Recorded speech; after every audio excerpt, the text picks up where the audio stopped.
En règle générale, on dit que le marché est en tendance seulement 30% du temps, ce qui veut dire qu'il est en range 70% du temps restant. Apprendre à les identifier, ça fait partie des connaissances de base en trading. Voyons ce qu'est un trading range. Dire que le marché évolue en range signifie que la tendance n'est pas marquée. Le marché stagne et le cours effectue un mouvement de va-et-vient entre deux niveaux clés de support et de résistance. Alors comment est-ce qu'on peut repérer ces ranges le plus tôt possible pour avoir une lecture juste du marché afin d'adapter son trading à ces zones de rebond, et pourquoi ne pas profiter de ces aires de support et de résistance avec une technique adaptée au trading range. Pour commencer, nous allons aborder la notion de tendance. Quand le marché a pris une direction et qu'il développe une tendance, on pourra constater un déroulement du prix avec des pics hauts plus hauts et des pics bas plus hauts dans le cas d'une tendance haussière. Ce phénomène est dû au déséquilibre qu'il y a entre les acheteurs et les vendeurs. On le voit notamment au moment des replis. Ils sont moins puissants que les impulsions haussières qui, elles, vont être plus grandes. C'est parce que ce sont les acheteurs qui ont la main. Une fois que ces conditions s'arrêtent, c'est-à-dire que le groupe de vendeurs et des acheteurs sont à l'équilibre, on se retrouve dans un marché sans direction, dans un marché en trading range. On peut aussi voir ces zones comme des espaces de consolidation où aucune des deux parties ne prend la main de manière claire. Alors comment faire pour détecter ces zones de prix en range ?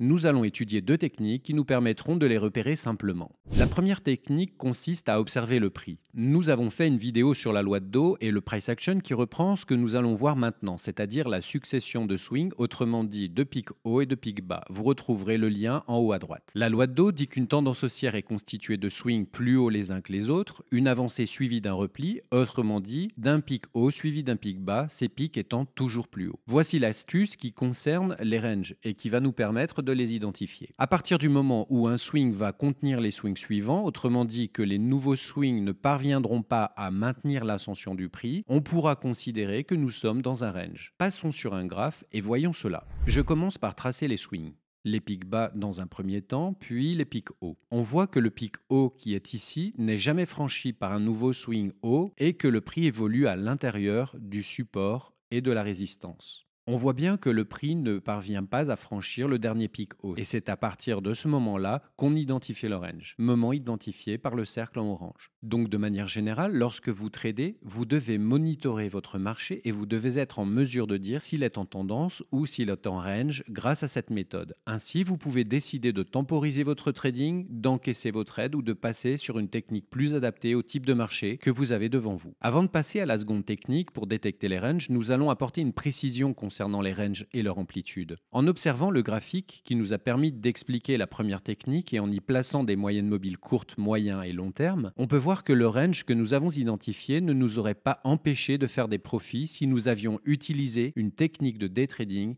qui prenait en compte la tendance du marché. Dans la vidéo de la technique de ChatGPT améliorée, on aurait pu prendre les rebonds sur la moyenne mobile comme moyen d'entrer sur le marché. Comme ici, on voit bien que ce range ne nous aurait pas empêché de faire des profits. Ce que nous souhaitons montrer ici, c'est que selon la technique qu'on utilise et son style de trading, un range de cette amplitude sur le 30 minutes ne nous posera pas forcément de soucis pour faire des profits. Un range plus large, comme celui-ci, qui se présente par la suite, aurait touché plus facilement nos stop-loss. Voyons cela sur le même graphique. Ici le premier range, et là le range suivant, beaucoup plus large que le premier. On voit que la technique des moyennes mobiles nous aurait donné deux trades perdants dans ce range large, alors que le trade pris dans le range serré précédent partait au profit. Maintenant que nous avons vu qu'il y avait range et range, passons à la seconde technique qui permet d'identifier les ranges. Elle est plus subjective que la première technique. On utilisera une moyenne mobile à 200 pour cela. La première chose que nous pouvons faire, c'est d'observer la pente de la moyenne mobile. Si l'inclinaison est franche, on peut considérer que le prix est en tendance. Si la pente est horizontale ou quasi horizontale avec le prix qui fluctue autour de la moyenne mobile, alors on peut considérer que le prix est en range. Voici donc la première chose que vous puissiez faire pour déterminer si le prix est en range, c'est-à-dire évaluer la pente de la moyenne mobile. La seconde chose que vous allez pouvoir observer, c'est la distance entre le prix et la moyenne mobile à 200. On voit que le prix s'éloigne de la moyenne mobile quand il est en tendance. En rajoutant une moyenne mobile à 100, on voit que le prix réagit plusieurs fois à cette moyenne mobile et qu'il finit par la traverser. Selon l'actif que vous tradez et l'horizon de temps que vous utilisez, il faudra faire un ajustement pour trouver la moyenne mobile qui sera le plus adaptée. On voit que la moyenne mobile à 100 repousse le prix deux fois. Et c'est ce qu'on veut voir, un rejet du prix sur la moyenne mobile. Cela signifie que le prix est toujours en tendance. Dès que le prix traverse une fois, deux fois, trois fois la moyenne mobile, c'est le signe que celui-ci est en range. Ici, on voit le comptage des traversées. Rapidement, il la traverse 6 fois. On peut alors placer les bornes hautes et basses du range. On voit sur cette image que ni la moyenne mobile à 100, ni celle à 200 ne nous auraient permis de détecter le premier range que nous avons identifié avec la technique des pics hauts et des pics bas et de la lecture du price action.